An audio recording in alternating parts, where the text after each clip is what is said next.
ధ్యానం కొరకు ప్రకటన గ్రంథం 2వ అధ్యాయం. ప్రకటన గ్రంథం 2వ అధ్యాయం 5వ వచనాన్ని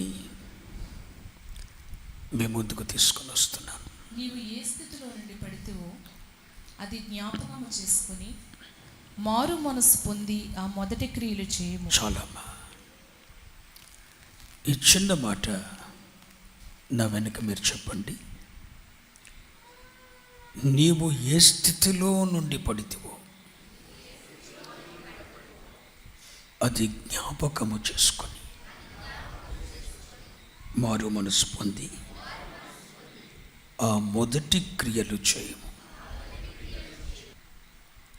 ఈ వాక్యం మీకు అర్థం అవ్వాలంటే కొన్ని ఉదాహరణలు ఇస్తాను, జాగ్రత్తగా వినండి. ఒకప్పుడు అభిషేకము నొందిన కెరూబు కాలుచున్న రాళ్ళ మధ్య సంచరిస్తున్న కెరూబు అనేకులకు ఆశ్రయముగా ఉన్న కెరూబు దేవుని పరిశుద్ధ పర్వతం మీద నివసిస్తున్న కెరూబు.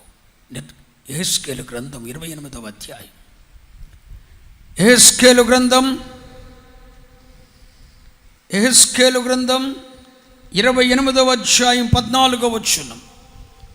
అభిషేకమునందిన కెరూబువై యొక్క ఆశ్రయముగా ఉంటివి, అనేకులకు ఆశ్రయముగా ఉంటివి. అందుకే నేను నిన్ను నియమించితిని. దేవునికి ప్రతిష్ఠింపబడిన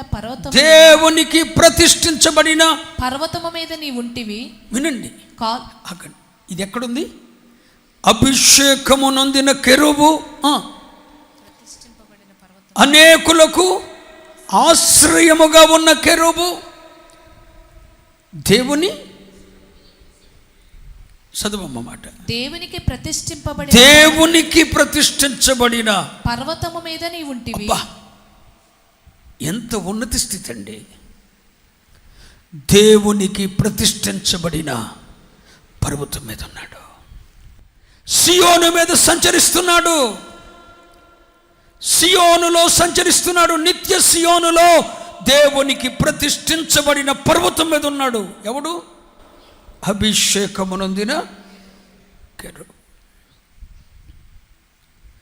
కానీ అతనిలో వచ్చిన అవిధేయతను బట్టి, దుర్మార్గాన్ని బట్టి, దుర్లాభ అపేక్షను బట్టి, స్వఘనతను బట్టి, స్వఘనత పొందుకోవాలన్న అభిప్రాయాన్ని బట్టి, గర్వాన్ని బట్టి, అతిశయాన్ని బట్టి ఎక్కడికి వచ్చాడో తెలుసా?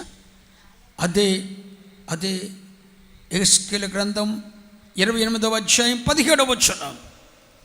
నీ సౌందర్యము చూచుకొని నీవు గర్వించిన వాడవై నీ తేజస్సు చూసుకొని నీ జ్ఞానమును చెరుపుకొంటివి. నువ్వు గర్వించిన వాడవై నీ జ్ఞానమును నీవు చెరుపుకొంటివి. కావున నేను నిన్ను నేలను పడవేసేదను. ఎక్కడ చెప్పండి బ్రదర్? ఎక్కడ? దాని స్థానం ఎక్కడ? దాని స్థితి ఎక్కడ? దేవునికి ప్రతిష్ఠించబడిన పర్వతం మీద ఉంది. ఒకప్పుడు దేవునికి ప్రతిష్ఠించబడిన పర్వతం మీద ఉన్న అభిషేకమునొందిన కెరూబు, అనేకులకు ఆశ్రయముగా ఉన్న కెరూబు, కాలుచున్న రాళ్ళ మధ్య సంచరించు అభిషేకం కలిగిన కెరూబు తన సౌందర్యమును చూసుకొని గర్వించిన వాడై దేవుని సింహాసనమునికి ఎక్కిపోతాను అని మనసులో అనుకున్నాడు, అతిశయించాడు. దేవునికి ప్రతిష్ఠించబడిన పర్వతం మీద నుండి ఎక్కడికి పడ్డాడు? నేల మీద పడ్డాడు. దేవునికి ప్రతిష్ఠించబడిన పర్వతం ఎక్కడ? నేల ఎక్కడ? మరొక మాట చెప్పున, వీడు రేపొద్దున యుగాంతములో తీర్పు తీర్చబడిన తర్వాత, 1000 ఏండ్ల పాలన తర్వాత వీడి స్థానం ఎక్కడో తెలుసా? వీడి స్థానం ఎక్కడో తెలుసా? ఒకప్పుడు దేవునికి ప్రతిష్ఠించబడిన పర్వతం, ఇప్పుడు నేల మీద పడద్రోయబడ్డాడు. 1000 ఏండ్ల పాలన తదుపరి తీర్పు సమయంలో వీడి స్థానం ఎక్కడో తెలుసా?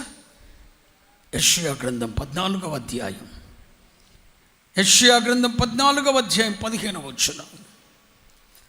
యెషయా గ్రంథం 14వ అధ్యాయం 15వ వచనం. నీవు పాతాళమునకు నరకములో ఒక మూలకు త్రోయబడితివే. స్తోత్రం చెప్పండి, హల్లెలూయా. ఎక్కడ పోతాడు ఇడిక? నరకంలో ఒక మూలకు. ఏ స్థితి నుండి ఏ స్థితికి పడిపోయాడు?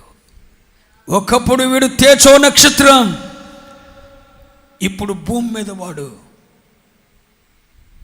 మన విరోధి అయి తిరుగుతున్నా, గర్జించు సింహం వలె ఎవరిని మింగుదునని తిరుగుతున్న అపవాది.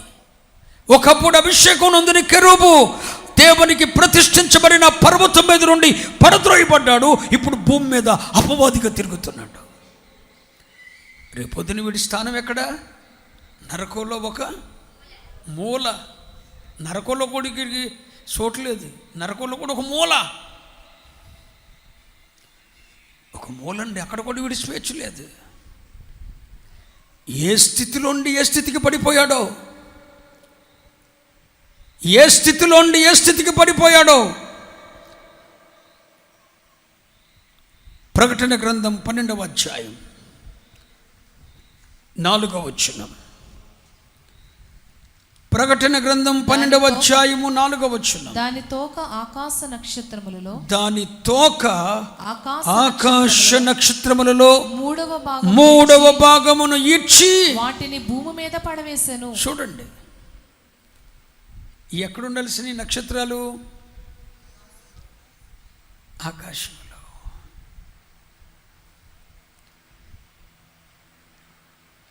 సైతాను ఘట సర్పం దాని తోకతో ఈడ్చి ఎక్కడ పడేసింది వెళ్ళని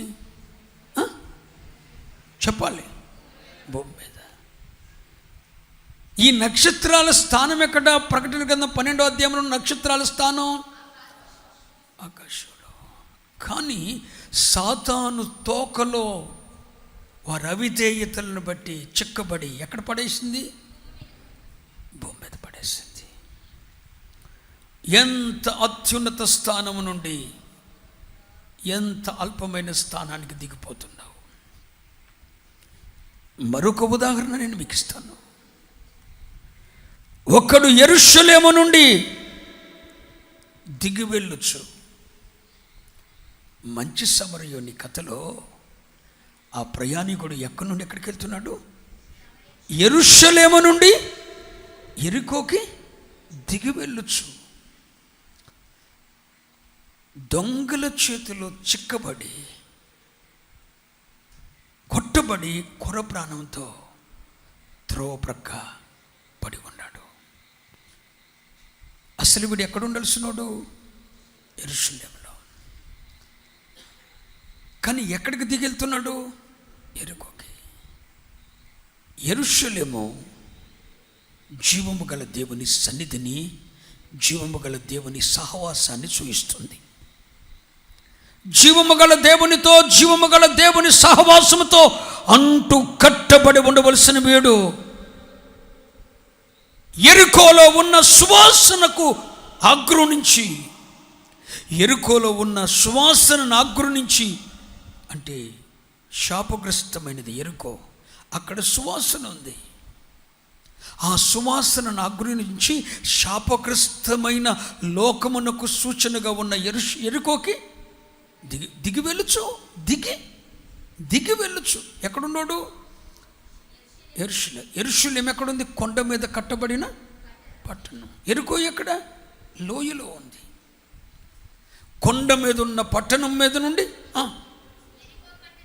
లోయలో ఉన్న పట్టణానికి దిగి వెళుతూ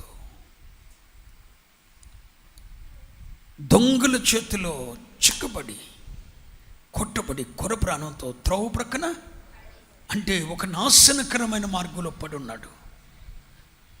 దిగి వెళ్ళే మార్గంలో పడి ఉన్నాడు. కొండ మీద ఉండవలసిన, పట్టణంలో ఉండవలసిన వాడు నాశనకరమైన మార్గానికి వెళ్ళి దిగి వెళ్ళే మార్గంలో పడి ఉన్నాడు. ఒక దైవజనుడిగా నీతో చెప్తున్నాను, ప్రభు రాకడ సమీపంగా ఉంది. వచ్చుచున్నవాడు ఆలస్యం చేయకుండా వస్తున్నాడు. ప్రపంచంలో జరుగుతున్న సంభవాలన్నీ రాకడ ద్వారమునొద్దే ఉంది అని మనకు గుర్తు చేస్తున్నాయి. ఇలాంటి గడియల్లో ఏ స్థితిలో నుండి పడితివో, ఆధ్యాత్మికతలో ఎంత ఉన్నత స్థానం నుండి నువ్వు పడితివో నువ్వు జ్ఞాపకం చేసుకో. ఆ తేజో నక్షత్రము ప్రతిష్ఠించబడిన దేవుని పర్వతం మీద నుండి నేల మీద పడినట్లు, ఆకాశంలో ఉండవలసిన నక్షత్రాలు భూమి మీద పడినట్లు, కొండ మీద ఉండవలసిన, పట్టణంలో ఉండవలసిన ఈ యాత్రికుడు, ఈ ఆత్మీయుడు నాశనకరమైన మార్గంలో పడున్నట్లు ఏ స్థితిలో పడితివి, ఏ స్థితిలో నుండి పడితివో జ్ఞాపకం చేసుకో. నీకు ఒక అవకాశం ఇస్తున్నాడు దేవుడు. ఓ నా సోదరుడా, ఓ నా సోదరి, ఒకప్పుడు నీ ఆధ్యాత్మికతలో నీ స్థాయి ఎంత, ఇప్పుడు నీ స్థాయి ఎంత? ఒకప్పుడు నీ ఆధ్యాత్మికతలో ఎంత ఉన్న స్థితిలో ఉన్నావు? నీవు కాదు, అహరోను ఊరుల్లాగుండి దైవజనుడు అలసిపోతాడేమో అని చెప్పి దైవజనుడిని చేతులెత్తిన వాడు నువ్వేగా. ఒకప్పుడు దైవజనుడు చేతులు పొరువెక్కకూడదని దైవజనుడి చేతులను ఆదుకున్న కుటుంబం నీ కుటుంబమేగా. ఒకప్పుడు పరిశుద్ధులకు పరిచర్య చేస్తే దాని ప్రతిఫలం నా బిడ్డలకు దీవెన అవుతుందని పరిచర్య చేసిన గనురాలైన సునేమీరాలు నువ్వేగా. ఒకప్పుడు బర్నబాబులే పరిచర్య కొరకు ఆస్తులను సైతం అమ్మి అపొస్తల పాదాల దగ్గర పెట్టిన రుణం తీర్చుకోలేదన్నట్టుగా త్యాగశీలంతో దేవుని పరిచర్యల కొరకు ఇచ్చిన వ్యక్తివి నీవేగా. ఒకప్పుడు సంఘంలో పరిచర్య కొరకు ధారాళంగా ఇచ్చే బర్నబా స్థాయిలో ఉన్నావు. పరిశుద్ధులకు పరిచర్య చేసి రుణం తీర్చుకోవాలనుకున్న సునేమురాలి స్థాయిలో ఉన్నావు, గనురాలి స్థాయిలో ఉన్నావు. దైవ సేవకుల చేతులను ఆదుకోవాలి, వారు అలసిపోకూడదు, వారు అలసిపోతే మనం ఓడిపోతామని చెప్పి వారి ఆదరణ కొరకు చేతులెత్తిన అహరోను హూరుల స్థాయిలో ఉన్నావు నీవు. ఒకప్పుడు దైవజనుడు సీనాయి పర్వతం మీద ఉంటే మోషే దిగి వచ్చే వరకు కూడా ఆ పర్వతం మధ్యలో నిలిచిన యెహోషువ వలె ఉన్నావు. దైవజనుడు ఎక్కడుంటే అక్కడ కనిపెట్టుకొని ఉన్నావు. పర్వతం మీద ఉంటే పర్వతం మీద ఉండేవాడు ఎవరు? యెహోషువ. గుడారములో ఉంటే గుడారం బయట వేసి ఉండేవాడు యెహోషువ. దైవజనుడిని కనిపెట్టుకుని ఉండేవాడు. ఒకప్పుడు యెహోషువ స్థాయిలో ఉన్నావు. మరి ఇప్పుడేంటి నీ స్థితి? ఆ స్థితిని కాపాడుకోగలిగేవా? దేవుడిచ్చిన స్థానంలో నేను ఉండగలిగేవా? ఏ స్థితిలో ఉన్నావు? ఒకప్పుడు బలిపీఠం యొద్ద వేచి ఉండే గుంపులో నీవు కూడా ఉండేవాడవు. ప్రార్థించే గుంపులో ప్రథమ పేరు నీది ఉండేది.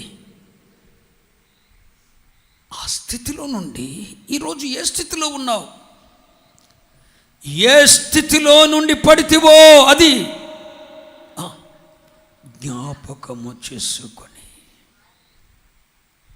బ్రదర్, నీ ఆత్మీయ స్థితిని రాత్రి నీవు జ్ఞాపకం చేసుకోవాలని పరిశుద్ధాత్మ దేవుడు కోరుకుంటున్నాడు.